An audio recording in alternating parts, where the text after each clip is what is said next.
¿Qué tal? ¿Cómo le va? Tenga usted muy buenas noches y estamos en otra edición de Hora Política después de las últimas elecciones a concejal y tenemos invitados no solamente para el análisis político, sino también fundamentalmente para analizar cuestiones que hacen a la coyuntura y a la realidad de la provincia con el tema de la deuda previsional que tiene la Nación con Santa Fe y también para analizar la situación sindical de ANSAFE Rosario, donde han cambiado las autoridades, y para ello vamos a hablar con el nuevo secretario general de ANSAFE Rosario, que es Roque Jaimes.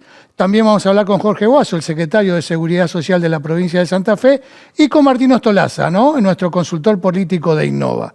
Hecha la presentación de los tres invitados, vamos al corte y ya arrancamos con ellos.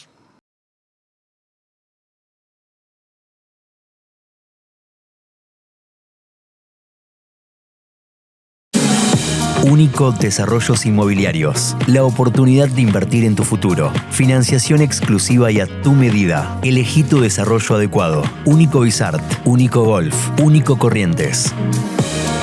Con la garantía y respaldo de Autocrédito. Desarrollos Inmobiliarios. Cámara de Diputadas y Diputados de la provincia de Santa Fe. Bloque Compromiso Justicialista.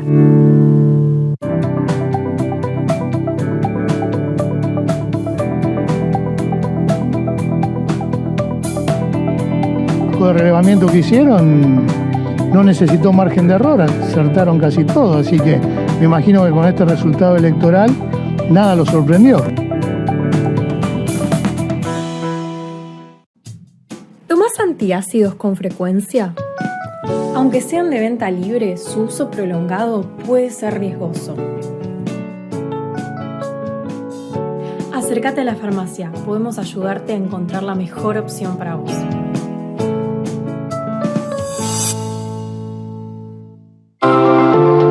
Cámara de Diputadas y Diputados de la provincia de Santa Fe. Bloque Unión Cívica Radical. ¿Conocés la nueva forma de comprar en el Emporio de la Zapatilla? Conocelo ahora. elemporiodelaZapatilla.com.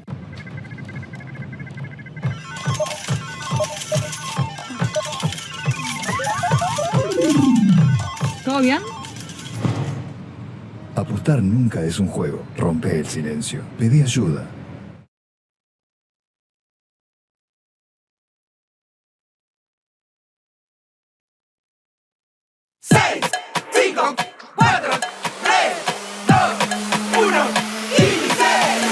Son solo 6 pasitos, Kili 6. 6, 5, 4, 3, 2, 1, Kili 6. Son solo 6 pasitos. A la suerte hay que ayudarla. Con el Kini estás a 6 pasos de tus sueños. ¿Qué esperás para cumplirlos? 6, 5, 4, 3, 2, 1, Kili 6.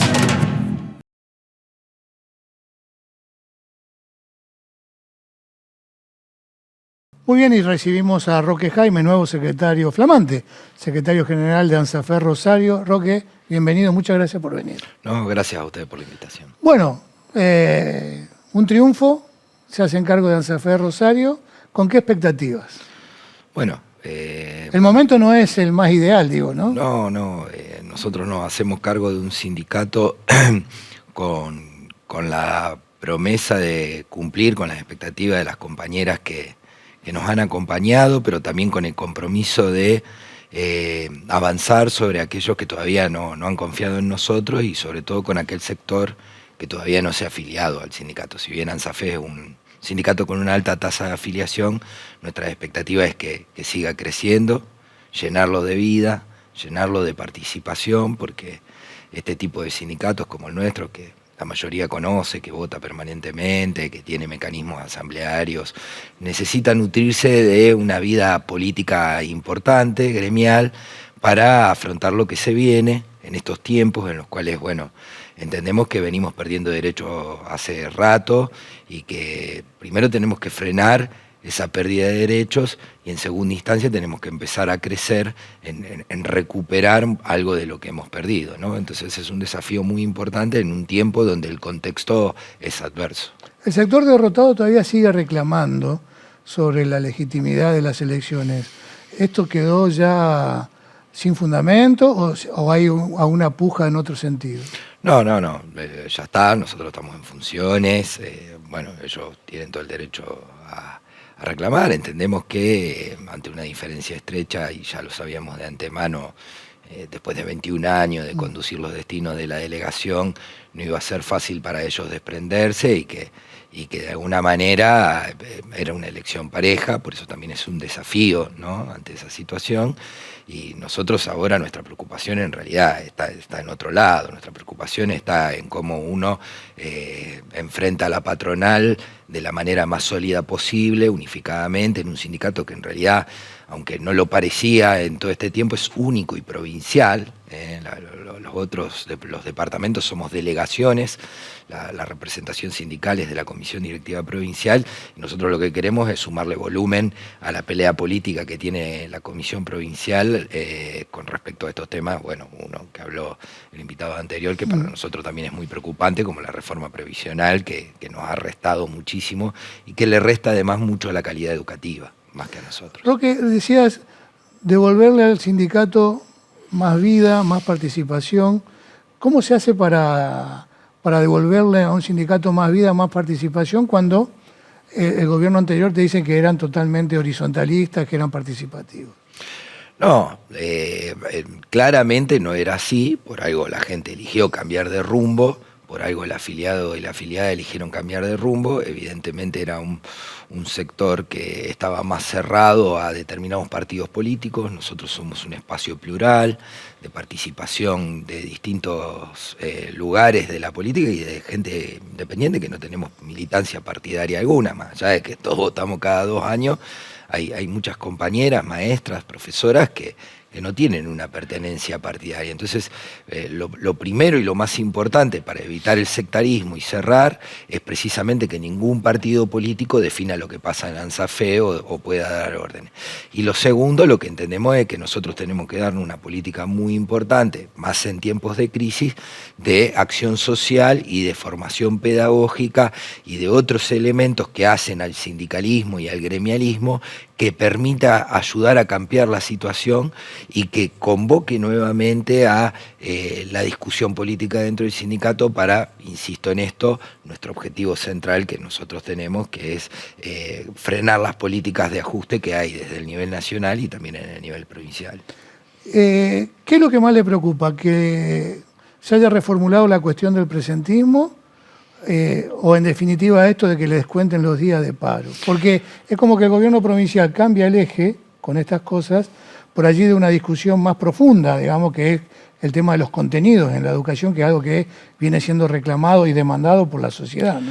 A nosotros nos preocupa interpelar a la sociedad. ¿En qué sentido con respecto a estos temas que vos mencionás? Primero, la reforma jubilatoria, que va a desalentar la jubilación, y en algunos casos le corrió el arco directamente, gente que se estaba por jubilar va a tener que esperar 2 o 3 años, y que va a hacer que dentro de un aula, en nivel inicial, en primaria o en secundaria, inclusive en institutos superiores, haya compañeras pasadas de edad dando clase. Eso ya afecta a la calidad educativa. Segundo, el presentismo. No solo es una medida coercitiva en términos de la huelga en sí mismo, sino que es un problema para la calidad educativa porque la propia compañera, quizás pasada de edad, no puede faltar. Hoy Santa Fe tiene uno de los salarios peores del país, cuando siempre, y acá se han nombrado distintos gobernadores, con distintos colores de gobierno de Obey para acá, y le puedo nombrar los 3 socialistas más el gobierno de Perotti, Santa Fe estuvo entre las primeras 3, 4 provincias mejores pagas. Hoy es la provincia entre 13 y 16. Digo, la invencible, la que más dólares aporta a la caja nacional con las exportaciones. Bueno, ahora pudo haber cambiado con el tema del petróleo. Nosotros entendemos que en una provincia con este poderío no puede tener docentes tan mal pagos que obviamente ante una enfermedad tenga que ir a trabajar, y que cómo va a atender a esas infancias, a esa adolescencia, una docente que se encuentra yendo a trabajar con distintas enfermedades, algunas graves, porque el sueldo no le alcanza. Entonces, entendemos que el problema esencial del presentismo, más allá de la huelga, es que degrada la calidad educativa. La reforma previsional y la baja salarial degradan la calidad educativa, porque en definitiva, ¿sí?, más allá del debate, como decías vos, curricular, de cómo se enseña y qué que se enseña, que también es otro debate del cual ANSAFE siempre ha participado y le ha discutido a todos los gobiernos. Creemos que esos debates concretos es con la sociedad civil para decir, miren, gente, la maestra no puede estar en estas condiciones en el aula porque lo padecen los chicos. No puede ir enferma con peligro de contagio, no puede ir una compañera con enfermedad terminal a trabajar. ¿De qué manera va a trabajar? Y lo hace porque el salario está muy depreciado también.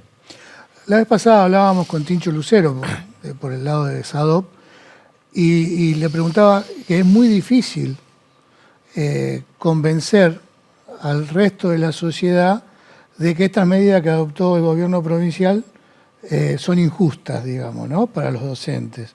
Porque está esa percepción o ese mensaje instalado que todo lo que tiene que ver con lo público, obviamente, es caro, ¿no? Es pérdida y, sin embargo, degrada por ahí a la cuestión educativa. Digo, ¿cómo van a trabajar para tratar de recuperar los derechos perdidos y para tratar de revertir esa imagen que tiene parte de la sociedad?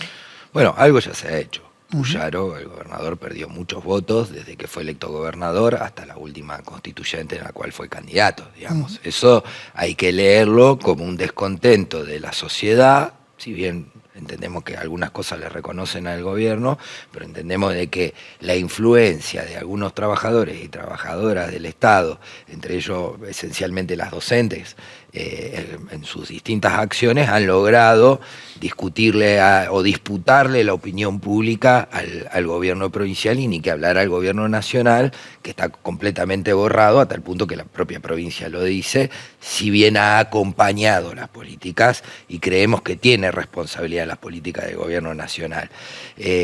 Podríamos distinguir lo que han hecho otros gobernadores en contextos desfavorables y que no han actuado de la misma manera que este gobierno. Lo que nosotros entendemos es que es un trabajo de mucho ingenio, que no es nuevo tampoco, Sergio, porque si uno ve esto que está pasando, quizás con menos virulencia desde lo discursivo, fue algo parecido a lo que pasó en épocas de gobiernos de Reutemann.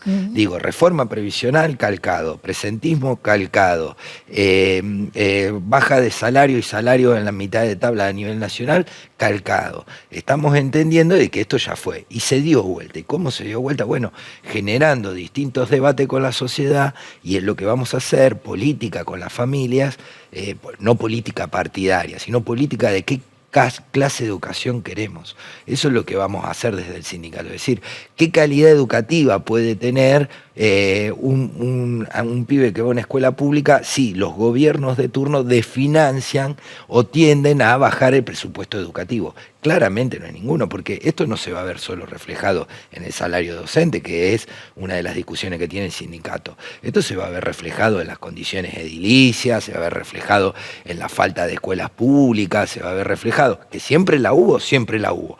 Hubo momentos donde logramos dar vuelta a esa opinión pública y donde hubo presupuestos educativos que, demandado por la propia sociedad, ha generado y ha construido escuelas. Hoy Nación no construye una sola escuela. Bueno, eso es un tema que las familias lo pueden plantear y que lo pueden ver. Yo entiendo de que no es un trabajo fácil, que va a llevar tiempo, pero que tarde o temprano se va a dar vuelta y tarde o temprano la sociedad civil va a volver a acompañar esas medidas de aumentar el presupuesto educativo. Roque, muchísimas gracias por haber venido, un placer. No, gracias a ustedes. Muy bien, seguimos en Hora Política.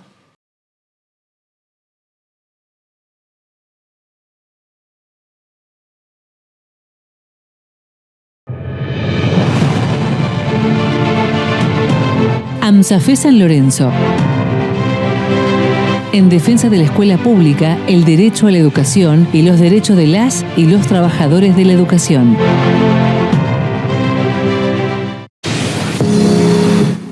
Cámara de Diputados de la Provincia de Santa Fe. Bloque de Diputados PRO.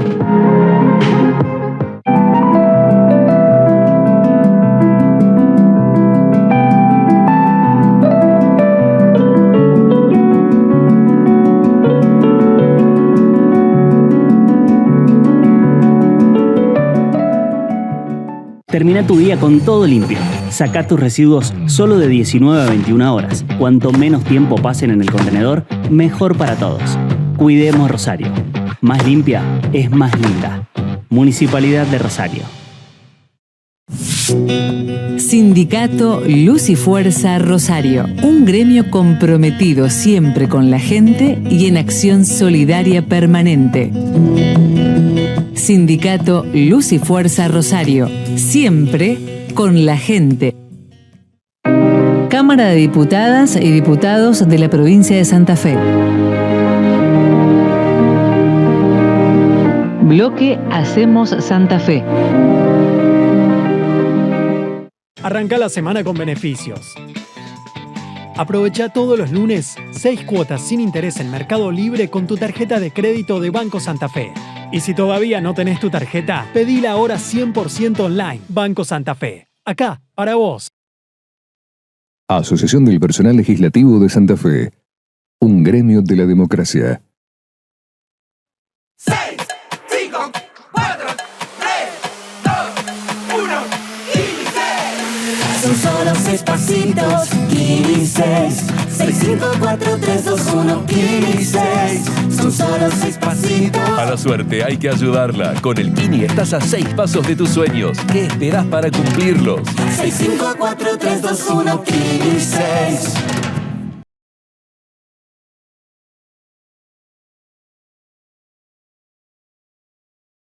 Muy bien, seguimos en Hora Política y recibimos al secretario de Seguridad Social de la provincia, Jorge Guaso. Jorge, gracias por venir. No, al contrario, gracias por invitarme.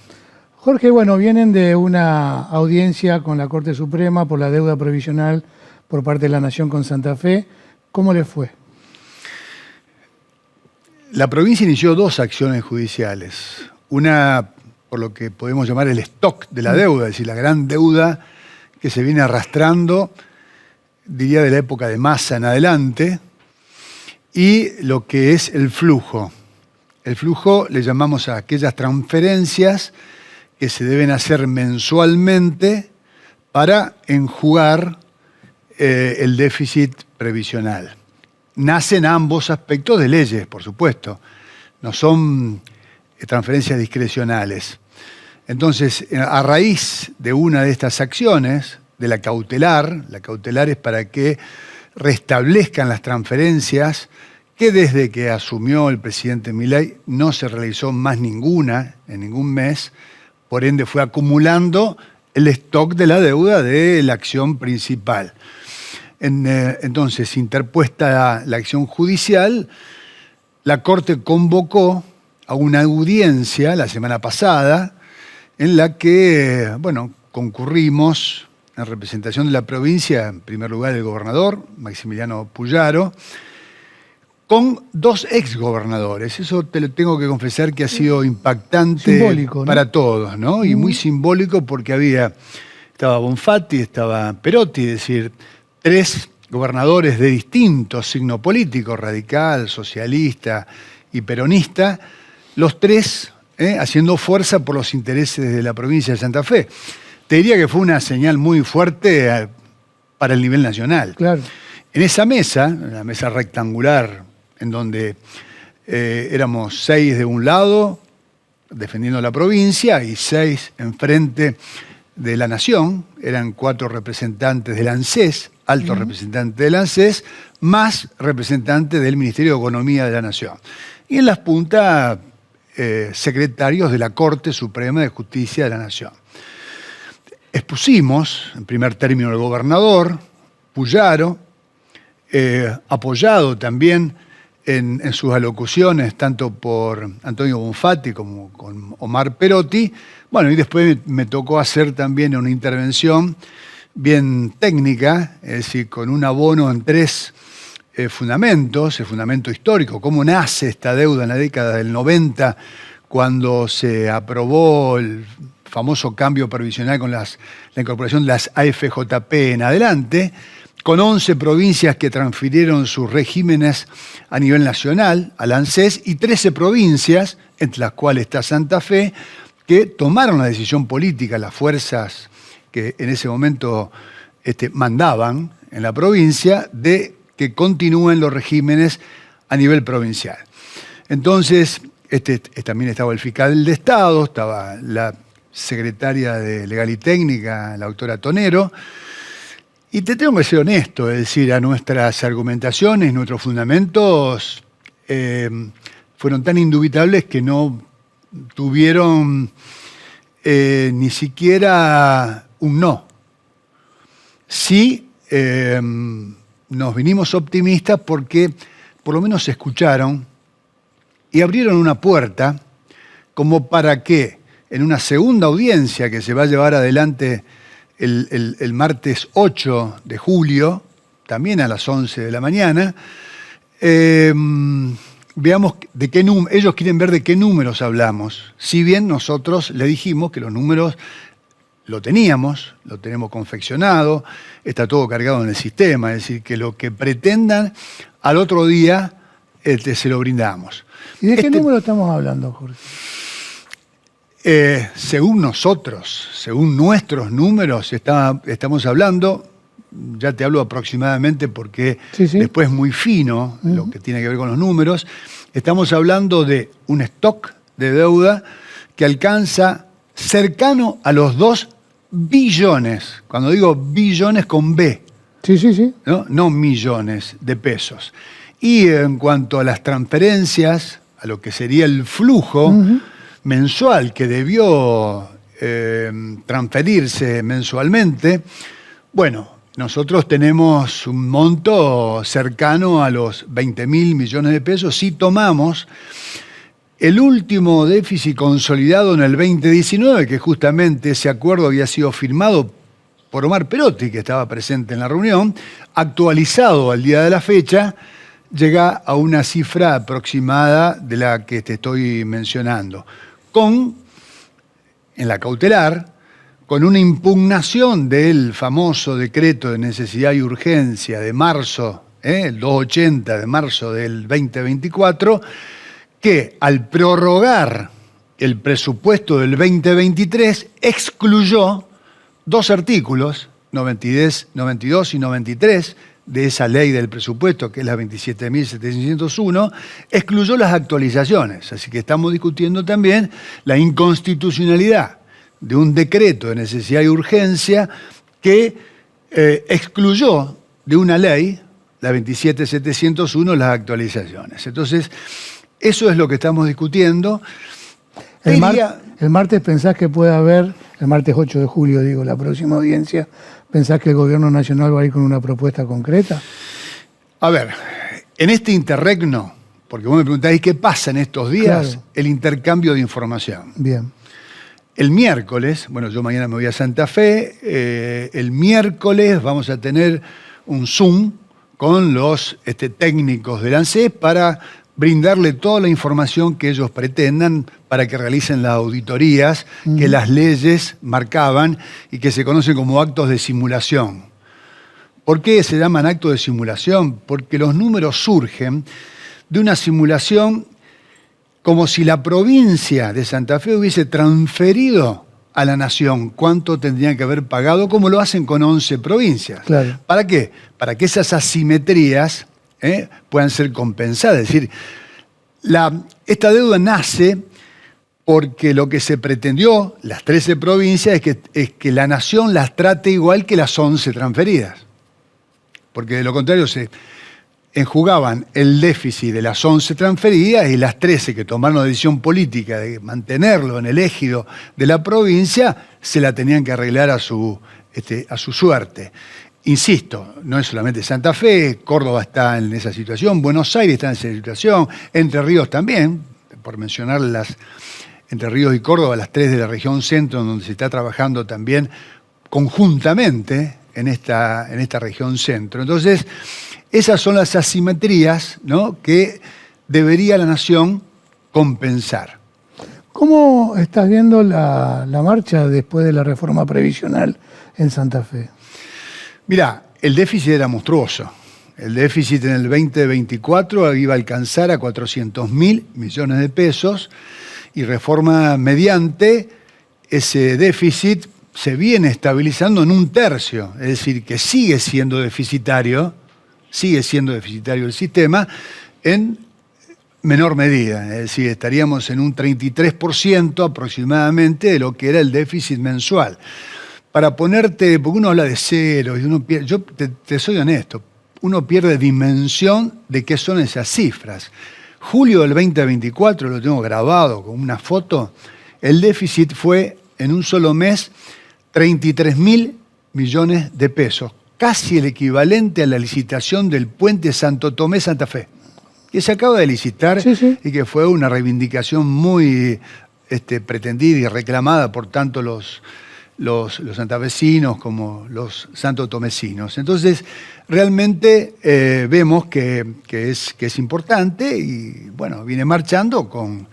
Sabes que tuvo que pagar un costo este gobierno, pero era esos temas de que esto no se habla, esto no se toca, y cada día más se iba incrementando el déficit, ¿no? Te leí muy enojado con dos exdiputados porque presentaban recursos de amparo, creo, corregime si me equivoco, para preservar sus ingresos, su jubilación. ¿Sabes qué pasa? Que nosotros, cuando decimos nosotros, la clase política es la que tiene que dar el ejemplo ante la sociedad. No lo que hagan todo lo contrario, porque justamente así se aleja la gente, ¿no? Así se enoja con la clase política y por eso a lo mejor hay muchos que ni quieren ir a votar.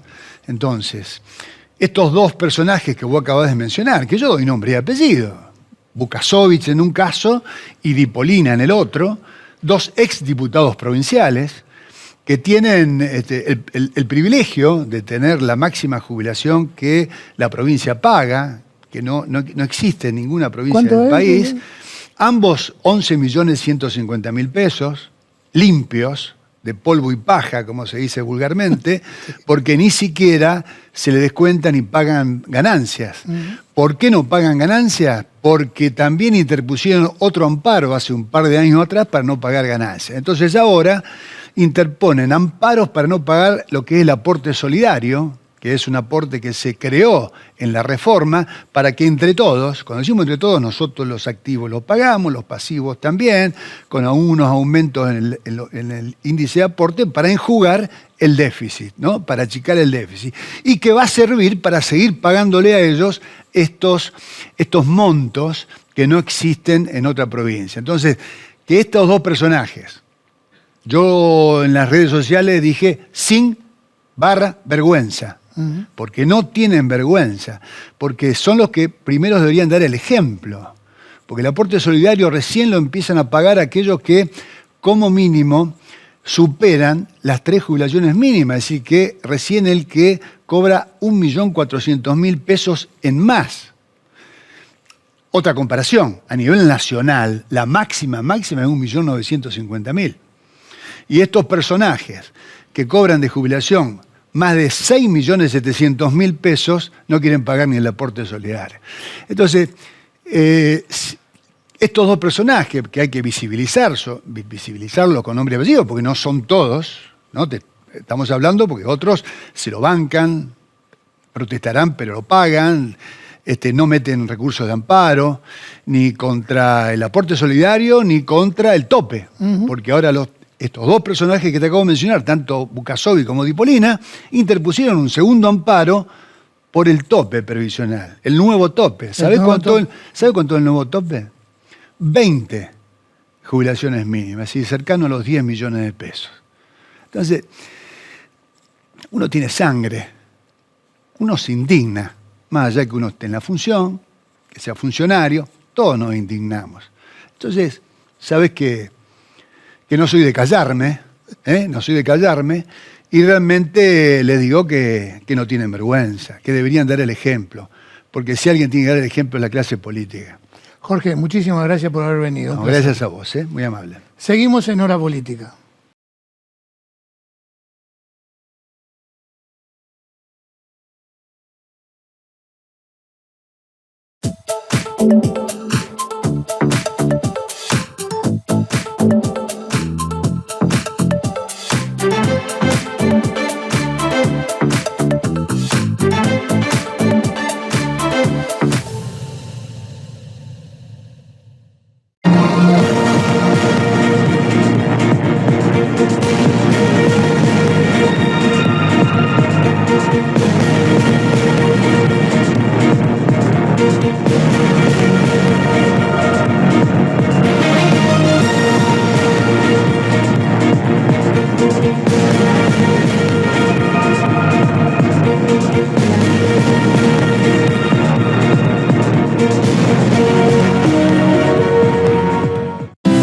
Escuchar para legislar, dialogar para garantizar derechos y construir una provincia más justa.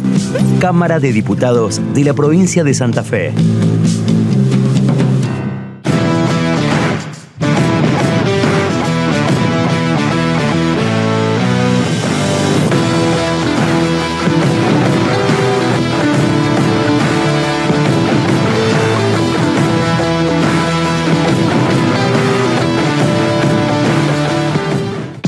Rosne Wines.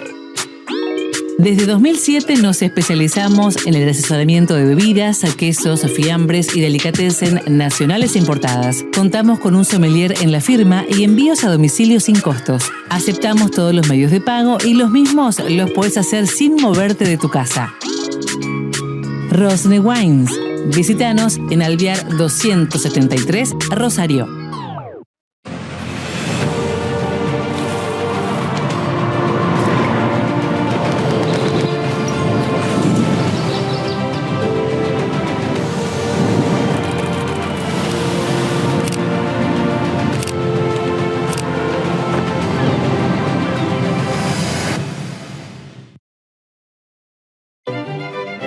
Colegio de Abogados, por una reforma para un mejor poder judicial. 6, 5, 4, 3, 2, 1, 15. Son solo 6 pasitos, 15. 6, 5, 4, 3, 2, 1, 15. Son solo 6 pasitos. A la suerte hay que ayudarla. Con el Kini estás a 6 pasos de tus sueños. ¿Qué esperás para cumplirlos? 6, 5, 4, 3, 2, 1, 15.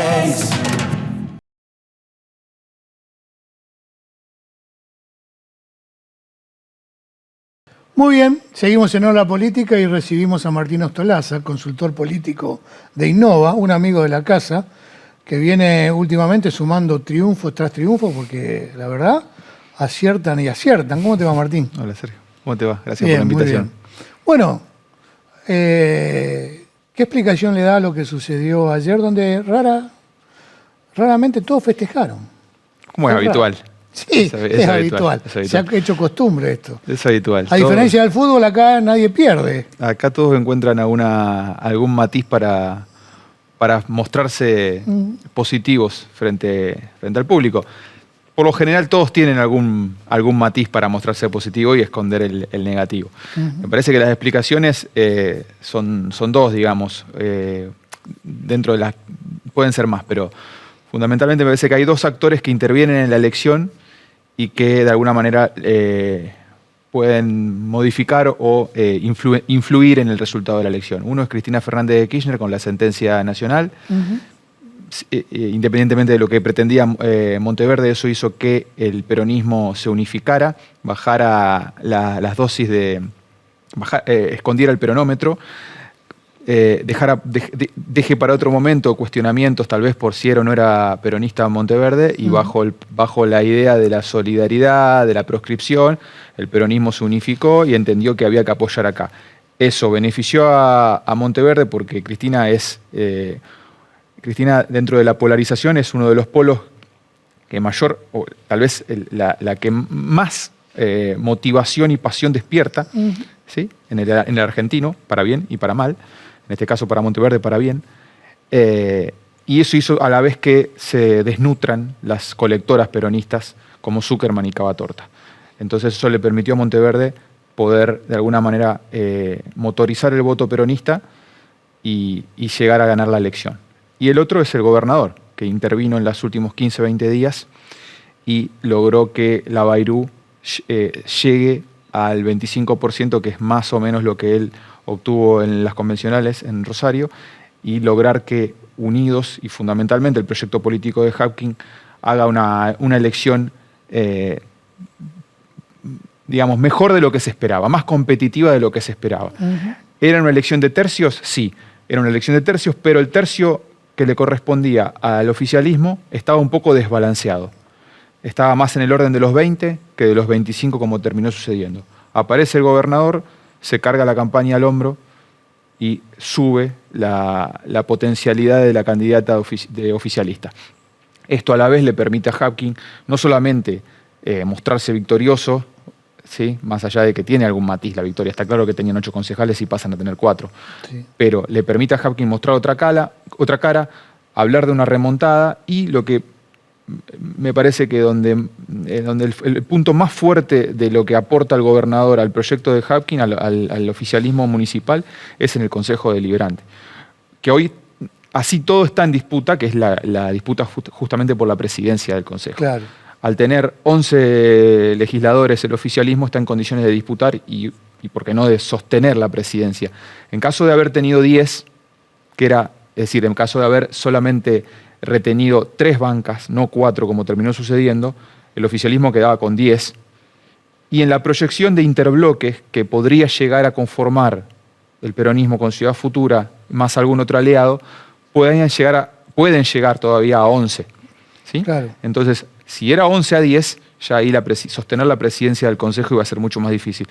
Hoy Unidos tiene 11 legisladores consolidados, hay que ver si el panperonismo logra llegar a 11 y disputar, o bien, bueno, se queda en 10 y sostiene la presidencia sin demasiada conflictividad Unidos.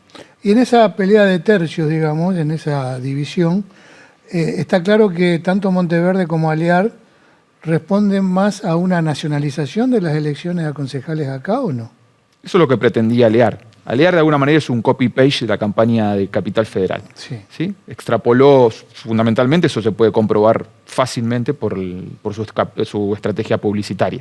¿Sí? Sacó a Dorni y entró a Alear, ni más ni menos. Por lo tanto, le daba bastante cuerpo a la comparación porteña. ¿Sí? A la vez, Santoro escondió a Cristina, Monteverde escondió a Cristina. La desventaja que tuvo Santoro es que escondió tanto a Cristina que las comunas que mayoritariamente votaban al peronismo se quedaron en su casa. Como te decía, Cristina es el factor movilizador del voto peronista. Santoro la escondió. Monteverde la escondió, pero Monteverde tuvo la suerte de que la sentencia judicial surja en el proceso electoral santafesino. Claro. ¿Sí?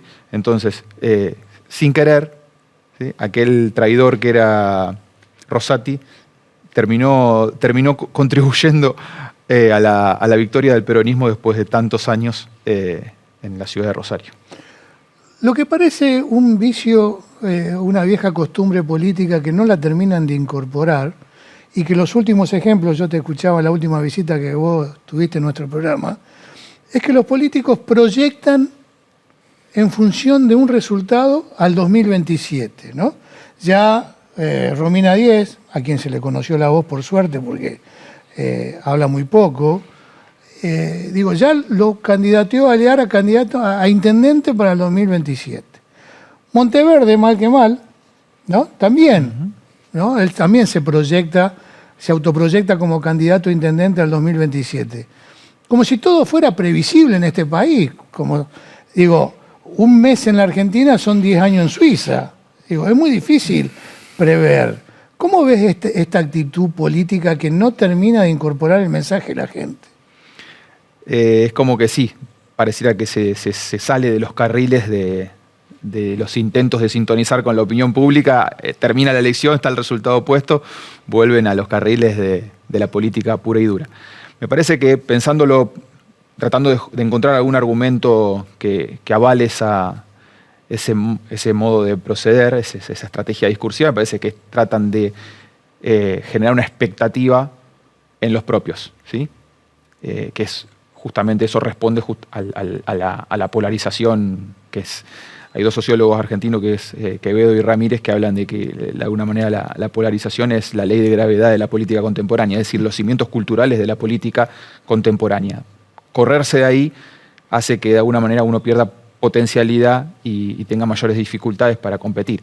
Entonces, cada segmento trata de justamente hablarle a sus núcleos duros para movilizarlos y tenerlos activos y expectantes. Me parece que eso intenta hacer Monteverde y eso intentó hacer Romina Díez. En el caso de Monteverde, bueno, me parece un poquito más asidero si se quiere, más allá de que tiene pecado, digamos, la estrategia, porque no tiene sustento, ¿sí? No tiene sustento. No sé hasta qué año hay que irse para atrás en la ciudad de Rosario para encontrar un candidato concejal que haya ganado las intermedias y haya terminado siendo intendente. Más de 20 años probablemente. Sí, bueno, el último antecedente fue Roy López Molina. Bueno, es el antecedente que justamente hace que funciona como un moderador de esa estrategia. Claro, tal bueno, cual. se ve que no interesa demasiado ese ejemplo. En el caso de Monteverde me parece que bueno, hay un intento, por lo menos ganó, digamos. En el otro caso, también lo de Romina Díez y la Libertad Avanza es también una manera de proceder. Ellos, ante la mínima construcción de positividad, ya lo impulsan como si fuese una cosa muy grande el triunfo. En definitiva, perdió, ¿sí? Salió segundo, cuando podría haber salido primero, cuando justamente hay un crecimiento, o no tengo el dato preciso, pero incluso no sé si no pierde votos de Aliar, digamos. Hay ahí un tema, digamos, de pasos generales. Entonces, ¿cuál es el argumento para decir Juan Pedro Aliar va a ser intendente dentro de 2 años? No hay argumento, es solamente una estrategia que es justamente una estrategia que la Libertad Avanza usa a nivel nacional. Veía también un tuit de Karina Milei que decía, pasamos de 0 a 34 concejales. Y sí, claro que vas a sumar. Claro. Aunque sea un concejal, a diferencia de antes, vas a tener si no, es la primera vez que disputas elecciones en la provincia. O sea que desde ese punto de vista todo es crecimiento para la Libertad Avanza. Ahora, después, cuando uno desmenuza las proyecciones, la expectativa que había sobre la Libertad Avanza, quedó un poco debilitada su performance electoral. Esta fidelidad que arrojan los trabajos que ustedes hicieron en cuanto a las encuestas y al muestreo, con un margen de error mínimo en cuanto al resultado, también le mostraba la apatía de la gente en cuanto a ir a votar. No solamente en la decisión de no ir a votar, sino también en el desconocimiento. Hoy me crucé con personas conocidas que me dijeron, mira, la verdad que ni sabía que se votaba. Una que la verdad me llamó poderosamente la atención, porque vos podés decidir ir o no. Lo que sí sorprende es que no sabías que se votaba. No que se votaba, sino que ese día se votaba. ¿Ustedes lo percibieron a esto? En el último estudio hicimos varias preguntas sobre participación y el 80% dábamos frases al ciudadano y el ciudadano tenía que decir si acuerda o desacuerda con esa frase que nosotros le decíamos. Una de las frases decía, la gente no va a votar cada vez menos porque se siente menos representada. ¿Sí? Bueno, un 80% coincidía con eso. Después, otra de las frases es, las elecciones no le cambian la vida a la gente, por eso la gente cada vez va a votar menos. Un 70% coincidía con eso. Es decir, había pequeños indicadores. El indicador más fuerte es lo que está pasando a nivel nacional y es lo que pasó en las PASO a nivel provincial. Ahora, nosotros esos otros indicadores o esas afirmaciones que hicimos de alguna manera también daban a entender que difícilmente el resultado, la participación iba a recuperar niveles medianamente de los que nos tienen acostumbrados. Sí es una novedad y rompe el criterio que la participación de las generales es menor a la de las PASO. Nunca fue así. ¿Sí? Siempre es un poquito más las generales que las PASO. Bueno, este año se rompió ese parámetro regular que venía pasando en la provincia. Esta pregunta por ahí es más complicada, ¿no? Pero, si vos tuvieras que evaluar de los sectores en pugna, ¿cuál es al que mejor le fue? ¿O le fue a todo dentro de lo previsto? Me parece que siempre hay ganadores y perdedores, ¿sí? Me parece que Monteverde está del lado de los ganadores, ¿sí? Porque hace mucho tiempo que el peronismo no gana en la provincia, porque es un debut electoral entre la Ciudad Futura y el peronismo. Lavairú yo lo ubico del lado de los ganadores, ¿sí? Porque, lo que te digo, remonta a 5 puntos, ¿no? Casi. Sí, más o menos 5 puntos. Logra meter 4 concejales, ¿sí? Puede sostener la presidencia del Consejo. El gobernador está del lado está del lado de los ganadores porque se involucra, pone mucho capital en juego. Estaba la especulación, ¿por qué se involucra si va a perder? ¿Por qué se involucra si sale tercero? En ese sentido el gobernador especula poco, es más de ir al frente, pese a que a lo mejor eso le traiga consecuencias o pérdida de capital político, en eso juega. Me parece que Juan Pedro Aliar queda en el debe, ¿sí? Fundamentalmente porque había una expectativa de triunfo, porque venden siempre una expectativa de triunfo, claro. Como pasó en las PASO, fue el candidato más votado, entonces se esperaba, y justamente como porteñizó la campaña, justamente se esperaba que le vaya igual que a Dorni, ¿sí? Entonces, había toda una expectativa de que podía ganar. El gobierno nacional lo tomaba como un candidato, no es que se hacía, a veces el gobierno nacional juega ahí más ambiguo, en este caso era un candidato oficial, entonces esperaba que gane, no ganó. Bueno, después, obviamente, Zuckerman y Cavatorta tenían expectativa, estaban cerquita de poder ganar, de poder llegar y ocupar la banca número 13, no se les dio, por lo tanto quedan más del otro lado. Me parece que, a grosso modo, en la ciudad de Rosario, después Unidos como tal, la foto de Unidos no es un hecho, digo. Sí, claro. La cantidad de pueblos y ciudades que gana. El peronismo en ese caso también, digamos, ¿sí? Gana de las 10 ciudades más importantes de la provincia, si no me equivoco, gana 6. ¿Sí? Un peronismo que está en una etapa complicada, que venía de una etapa complicada, bueno, ya de alguna manera gana la ciudad de Rosario, un hecho histórico en términos de antecedentes, gana otras ciudades importantes, por lo tanto, bueno, queda ahí, digamos, para hablar de partidos y de personalidades también, porque siempre está esta doble lectura, es decir, de frentes y de nombres propios. Me parece que más o menos eso puede llegar a ser la foto de ganadores y perdedores del día de ayer. Gracias, Martín. Renovamos las felicitaciones por el acierto y nosotros seguimos en Hora Política.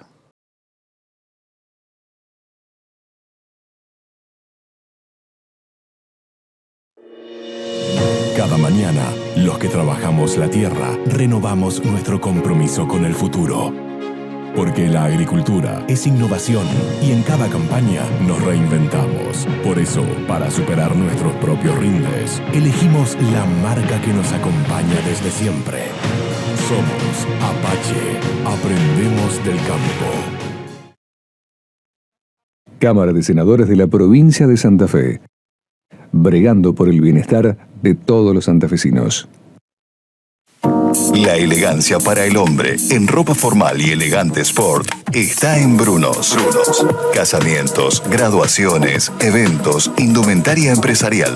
Todo lo encontrás en Brunos. En el corazón del centro rosarino. Rioja 1076, casi esquina Sarmiento.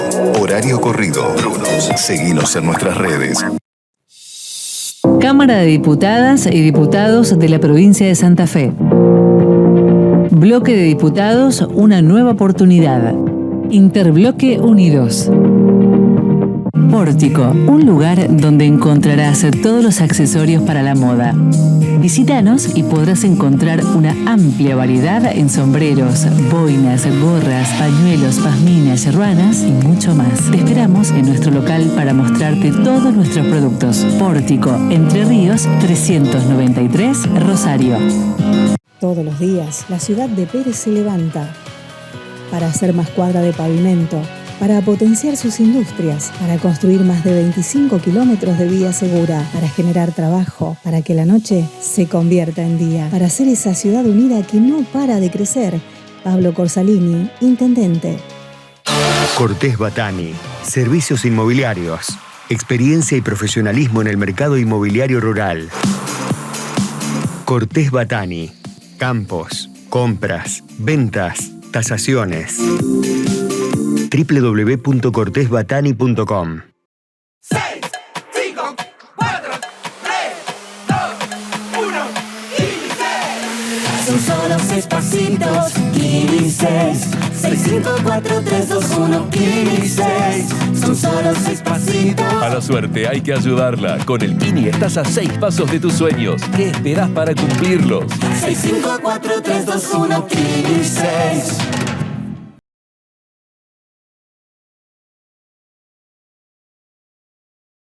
Son muchos los análisis políticos que se hacen después de las elecciones de ayer. Lo cierto es que cuando todos festejan, la pregunta es ¿qué festejan? Porque en definitiva, la mitad de la gente, y menos de la mitad de la gente, no fue a votar. Entonces, que la gran mayoría fue la abstención, la apatía. Si usted saca la cuenta, de los que fueron votados, ninguno superó el 15% del padrón. Entonces, ¿qué nivel de representatividad tienen? Y lo peor es que no incorporan, porque más allá que digan, no, sí, hay que tratar de que la gente venga a votar, no lo incorporan como un problema, no lo incorporan como una necesidad. ¿Por qué? Porque hacen caso omiso a lo que la gente les indica. Muestran una indiferencia total por lo que la gente le está diciendo. No incorporan el mensaje de la sociedad. ¿Y cuál es el mensaje de la sociedad? Que todos los que festejan y aquellos que no festejan porque no fueron votados, no entienden que la gente ya no ve a la política como una solución a sus problemas. Todo lo que votan, por ahí lo votan por una responsabilidad civil todavía, pero que si no fuera obligatorio ir a votar, yo dudo de que ese 50% que fue a votar sea el 50% final. Tal vez será mucho menos. Pero si los políticos, mejor dicho, no logran entender que la gente le está dando la espalda porque no le resuelven sus problemas, nada cambiará. Y lo peor, que después del resultado hablaban todos de sus candidaturas a intendente para el 2027. Evidentemente no entienden nada. Y no entienden nada porque no les conviene escuchar el mensaje de la sociedad. Con esto nos vamos. Chau, hasta el próximo lunes.